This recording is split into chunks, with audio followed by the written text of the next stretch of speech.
여러분은 죽음 앞에서 꽃을 바치는 행위가 언제부터 시작되었다고 생각하시나요? 인류가 단순히 생존을 위해 사냥하던 시절을 지나 사랑하는 사람을 떠나보내며 슬퍼할 줄 알게 된 그 결정적인 순간 말이에요. 지금으로부터 약 40여 년 전 충청북도 청주의 어느 석회석 광산에서 전 세계를 깜짝 놀라게 한 발견이 있었습니다. 붉은 점토층 속에 아주 정중하게 누워있는 어린아이의 유골이었죠.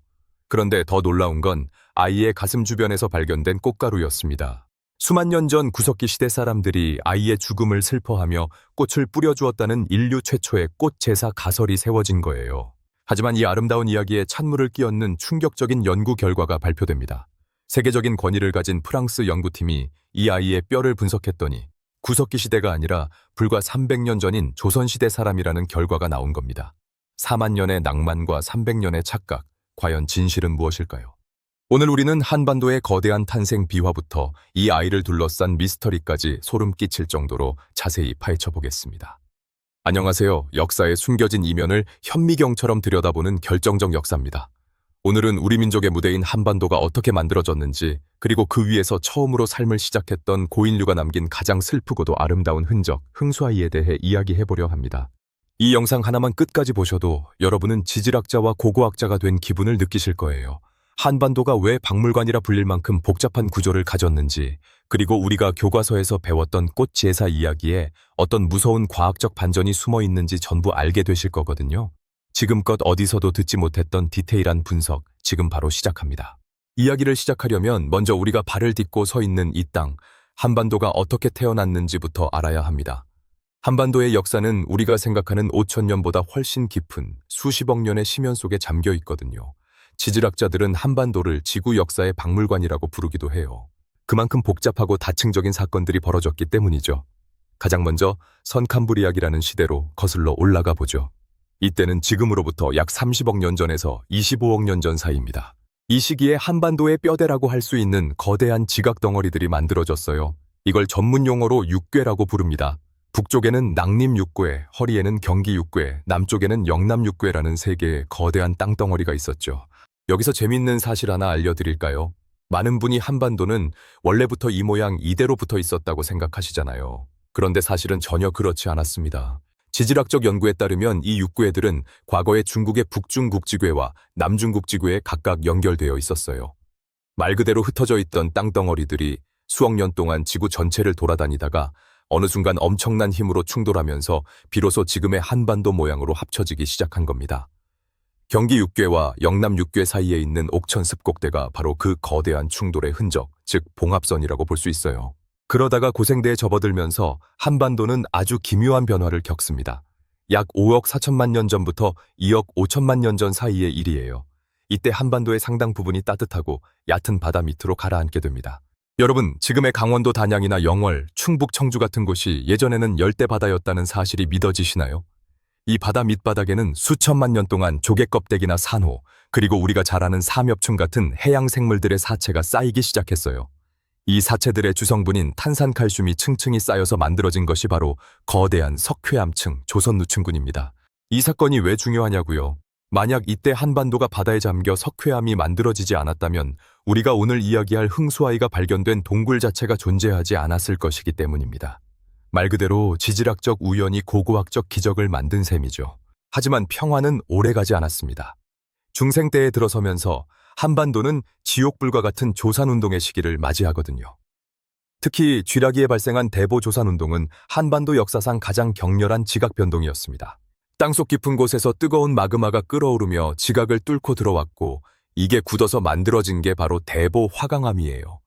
우리가 사랑하는 북한산, 설악산, 금강산의 그 멋진 바위 봉우리들이 바로 이때 만들어진 화관감 덩어리들입니다. 그런데 이 화관감에는 고고학적으로 아주 치명적인 약점이 하나 있어요. 화관감은 풍화되면 산성 토양을 만드는데 이 산성 성분은 동물의 뼈를 아주 빠르게 녹여버립니다. 그래서 화관감 지대에서는 구석기 시대 인류의 뼈가 발견될 확률이 거의 제로에 가까워요. 반대로 아까 말씀드린 고생대의 석회암 지대는 알칼리성이라 뼈를 아주 잘 보존해주죠. 그래서 한국의 구석기 유적이 유독 석회암 동굴에 집중되어 있는 겁니다. 결국 신생대에 이르러 동해가 확장되고 땅이 동쪽으로 들리면서 지금의 동고서저 지형이 완성되었습니다. 그리고 약 258만 년 전 드디어 인류의 진화와 함께하는 제사기가 도래하죠. 빙하기가 오면 서해와 남해가 육지로 변해 대륙의 맹수들과 고인류가 한반도로 걸어 들어왔고, 간빙기가 오면 따뜻해진 날씨 덕에 동굴 형성이 가속화되었습니다. 이 거대한 지구의 설계가 끝난 뒤 비로소 흥수아이가 머물게 될 두루봉 동굴이라는 무대가 마련된 것입니다. 수십억 년의 시간이 빚어낸 이 정교한 무대 위에서 도대체 어떤 비극적인 죽음이 기다리고 있었을까요? 자, 이제 무대는 준비되었습니다. 하지만 이 아름다운 지질학적 드라마 뒤에는 채석공의 발파 한 번에 연경 사라질 뻔했던 끔찍한 위기가 기다리고 있었습니다. 붉은 흙 속에 갇혀있던 아이를 처음 발견한 사람은 누구였을까요? 그리고 왜 이 아이의 발견이 한국 고고학의 축복이자 저주가 되었을까요? 이제 우리는 흥수아이가 잠들어 있던 무대인 석회암 동굴에 대해 깊이 들어가 보아야 합니다. 여러분, 혹시 이런 의문 가져본 적 없으신가요? 왜 우리나라 구석기 유적은 강원도 정선, 충북 단양, 제천, 그리고 여기 청주처럼 유독 석회암 지대에서만 쏟아져 나오는 걸까요?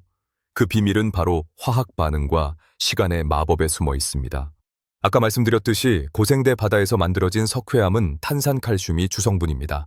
이 탄산칼슘은 물에 잘 녹는 성질이 있어요. 특히 하늘에서 내리는 빗물이 공기 중에 이산화탄소를 머금으면 약한 산성을 띠게 되는데, 이 산성 빗물이 바위 틈새로 스며들면 석회암을 서서히 녹여버립니다. 수만 년, 수십만 년 동안 이 과정이 반복되면서 거대한 지하 궁전인 동굴이 만들어지는 것이죠. 이것을 우리는 카르스트 지형이라고 부릅니다. 그런데 여기서 정말 중요한 포인트가 있습니다. 바로 뼈의 보존이에요. 우리 몸의 뼈도 칼슘 성분으로 이루어져 있잖아요. 만약 고인류가 우리나라 땅의 70%를 차지하는 화강감 지대에서 살다가 죽었다면 그 뼈는 산성 토양에 의해 불과 수백 년 만에 흔적도 없이 녹아버렸을 겁니다. 하지만 석회암 동굴은 다릅니다. 동굴 내부의 알칼리성 환경은 뼈가 녹는 것을 막아줄 뿐만 아니라 동굴 천장에서 떨어지는 석회수가 뼈 표면을 코팅하듯이 감싸서 돌처럼 딱딱하게 만들어버려요. 말 그대로 석회암 동굴은 대자연이 만든 거대한 냉동고이자 타임캡슐인 셈입니다. 특히 청주 두루봉 동굴은 그 중에서도 아주 특별했습니다. 이곳은 하나의 동굴이 아니라 여러 개의 동굴이 거미줄처럼 얽혀있는 복합 동굴군이었거든요. 제2동굴부터 제9동굴까지 각 구역마다 서로 다른 시대의 흔적들이 켜켜이 쌓여 있었죠. 하지만 이 천연의 요새에도 치명적인 약점이 있었습니다. 바로 인간의 욕망이었죠. 현대에 들어서 석회암은 시멘트의 주원료가 되었습니다. 두루봉 동굴이 있던 산도 사실은 거대한 석회석 광산이었어요. 매일같이 다이너마이트가 터지고 포클레인이 산허리를 깎아내는 험악한 현장이었습니다. 만약 그날 운명의 그 사람이 그 자리에 없었더라면 우리는 흥수아이를 영영 만나지 못했을지도 모릅니다. 때는 1982년 12월이었습니다. 매서운 칼바람이 불던 그날, 충청북도 청원군 가덕면 노현리의 한 차해석장에서 기적 같은 일이 벌어집니다. 당시 이 광산의 소장이었던 김흥수 씨는 평소에도 고고학에 관심이 아주 많았던 분이었어요. 그는 광산 작업 중에 나오는 예사롭지 않은 돌덩이나 뼈들을 그냥 지나치지 않았습니다. 어느 날 광산의 제2동굴 입구 근처에서 굴착기 작업이 한창이었습니다. 붉은색 점토층을 파내려 가던 중 김흥수 씨의 눈에 하얀색 물체가 포착되었습니다. 그는 직감적으로 작업 중지 명령을 내렸어요. 그리고 조심스럽게 손으로 흙을 걷어냈습니다. 그 순간 그의 눈앞에 나타난 것은 놀랍게도 어린아이의 머리뼈였습니다. 보통 사람 같았으면 공사 일정이 늦어질까봐 숨겼을지도 모릅니다. 하지만 김흥수 씨는 달랐어요. 그는 즉시 연세대학교 박물관의 손보기 교수팀에 연락했습니다. 손보기 교수는 우리나라 구석기 고고학의 대부라고 불리는 분이죠. 현장에 달려온 연구팀은 경악을 금치 못했습니다. 아이의 유골은 머리부터 발끝까지 거의 완벽한 상태로 보존되어 있었거든요. 보통 구석기 유적에서는 뼈 조각 하나 찾는 것도 하늘의 별 따기입니다. 그런데 이 아이는 팔다리 뼈는 물론이고 갈비뼈와 손가락뼈까지 고스란히 남아있었어요. 아이는 반듯하게 누워있는 모습이었습니다. 키는 대략 110cm에서 120cm 정도였고 나이는 대략 4살에서 6살 사이로 추정되었죠. 손보기 교수는 이 발견을 기리기 위해 유골을 발견하고 신고한 김흥수 씨의 이름을 따서 이 아이에게 흥수아이라는 이름을 붙여주었습니다. 한국 고고학 사상 개인의 이름이 붙은 최초의 인류 화석이 탄생하는 순간이었습니다. 이 발견은 한국에도 구석기 시대에 사람이 살았으며 그들이 우리와 같은 인종적 특징을 가진 호모 사피엔스 사피엔스, 즉 슬기슬기 사람이었다는 것을 증명하는 결정적인 증거가 되었습니다. 그런데 발굴팀이 유골 주변의 흙을 정밀하게 분석하던 중 더욱 믿기 힘든 광경을 목격하게 됩니다. 아이의 몸 주변에서 일반적인 흙과는 성분이 완전히 다른 가루들이 대량으로 검출된 것이죠. 바로 꽃가루였습니다. 수만 년 전의 어둠 속에서 피어난 이 꽃가루들은 도대체 우리에게 어떤 이야기를 하려 했던 걸까요? 자, 여기서부터가 진짜 미스터리의 시작입니다. 여러분, 구석기 시대 사람들을 생각하면 어떤 모습이 떠오르시나요? 그저 짐승을 쫓아다니고 거친 고기를 씹어먹는 야만적인 모습인가요? 하지만 흥수아이 곁에서 발견된 국화 꽃가루는 그 편견을 완전히 깨부수어 놓았습니다. 그런데 말이죠, 이 감동적인 꽃 제사 이야기가 사실은 누군가의 실수이거나 자연의 장난일 수도 있다는 의혹이 제기되었습니다. 과연 이 꽃가루는 죽은 아이를 향한 부모의 눈물이었을까요? 아니면 수만 년 뒤에 묻은 오염이었을까요? 흥수아이가 발견된 지점의 붉은 점토층을 정밀 분석하던 손보기 교수팀은 정말 믿기 힘든 결과를 마주하게 됩니다. 아이의 가슴과 머리 주변 흙에서 아주 높은 밀도의 꽃가루가 검출된 것이죠. 분석 결과 이 꽃가루들은 국화과에 속하는 식물들의 것이었습니다. 여러분, 여기서 한번 상상해 보세요. 거친 빙하기의 끝자락, 춥고 어두운 동굴 속에서 한 아이가 숨을 거두었습니다. 그 아이의 부모는 혹은 부족원들은 아이를 그냥 땅에 묻지 않았습니다. 아이의 몸을 정성스럽게 눕히고 그 위에 들판에 핀 국화꽃을 꺾어와 가득 뿌려주었습니다. 이것은 단순한 매장이 아니라 죽음 이후의 세계를 생각하거나 떠난 이를 그리워하는 추상적 사고가 시작되었음을 의미합니다. 이 가설은 세계 고고학계를 뒤흔들었던 이라크의 샤니다르 동굴 사례와 비교되며 엄청난 관심을 받았습니다. 샤니다르 동굴에서도 네안데르탈인의 유골 주변에서 꽃가루가 발견되어 인류의 장례 문화가 생각보다 훨씬 오래전부터 시작되었다는 증거로 쓰였거든요. 만약 흥수아이의 꽃제사가 사실이라면 한반도의 구석기인들도 이미 고도의 정신문화와 사랑이라는 감정을 공유하고 있었다는 완벽한 증거가 됩니다. 하지만 과학의 세계는 냉정합니다. 이 아름다운 장례의식에 대해 회의적인 시각을 가진 학자들도 많았어요.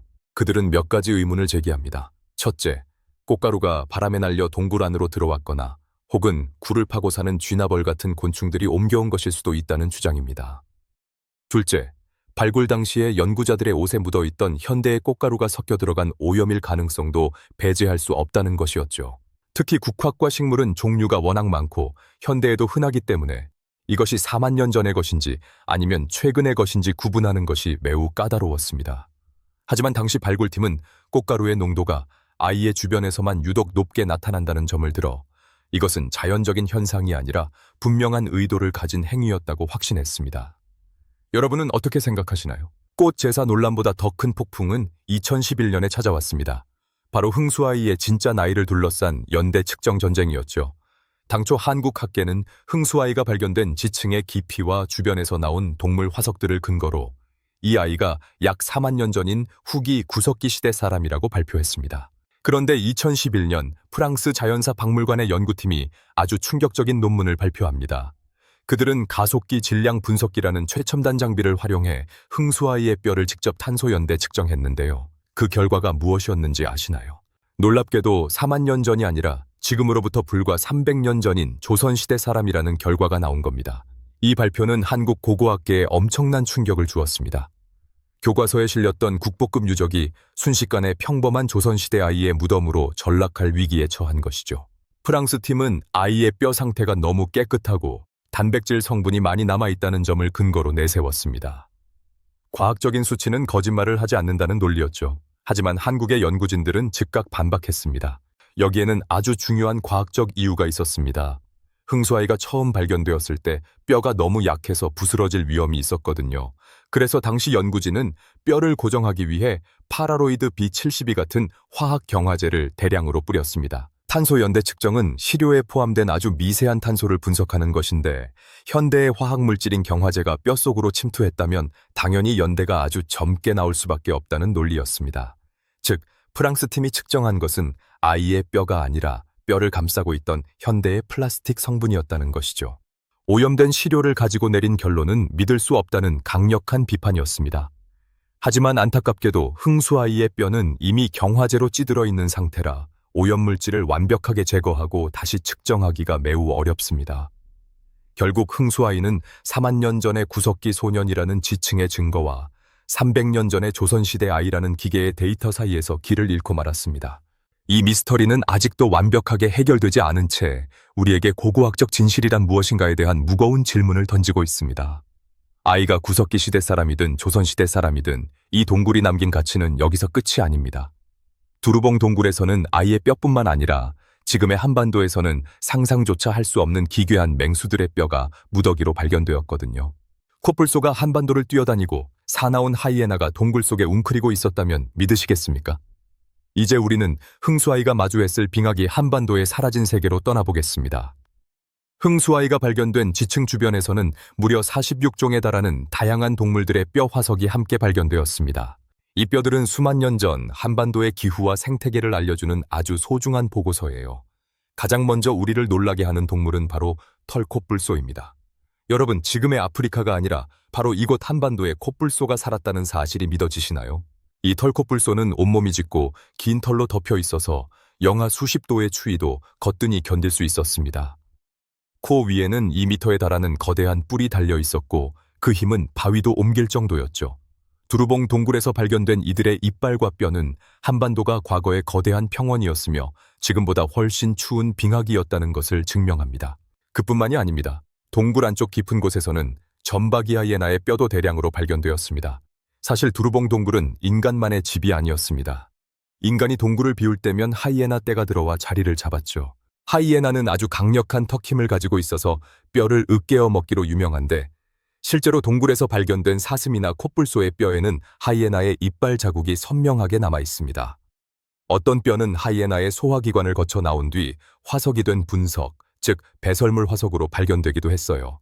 이를 통해 우리는 당시 어떤 동물들이 먹이사슬의 중심에 있었는지 아주 세밀하게 재구성할 수 있습니다. 더욱 흥미로운 것은 옛 코끼리의 발견입니다. 빙하기라고 해서 무조건 춥기만 했던 건 아니거든요. 중간중간 날씨가 따뜻해지는 간빙기가 찾아오면 아열대 지역에 사는 옛 코끼리가 한반도까지 올라왔습니다. 두루봉 동굴에서 발견된 상하 조각과 거대한 어금니는 이 땅이 얼마나 역동적인 기후 변화를 겪었는지 보여주는 생생한 증거입니다. 이처럼 두루봉 동굴은 털코뿔소 같은 추운 지방의 동물과 옛 코끼리 같은 따뜻한 지방의 동물이 번갈아가며 머물렀던 그야말로 빙하기의 로비와 같은 장소였습니다. 흥수아이는 이 거대한 맹수들과 영역을 다투며 때로는 그들을 사냥하고 때로는 그들을 피해 동굴 속으로 숨어들었을 것입니다. 이 동물들의 뼈는 아이가 살았던 세상이 결코 만만한 곳이 아니었음을, 그리고 그 속에서 피어난 꽃제사가 얼마나 숭고한 것이었는지를 다시금 깨닫게 해줍니다.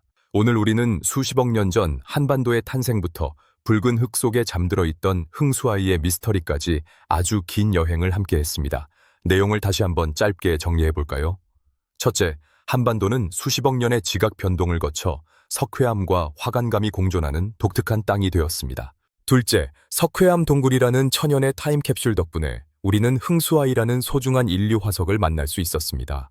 셋째, 아이의 가슴 위에 뿌려진 꽃가루는 인류 최초의 사랑과 장래의식을 보여주지만 한편으로는 최첨단 과학 연대 측정과 대립하며 여전히 풀리지 않는 숙제로 남아 있습니다.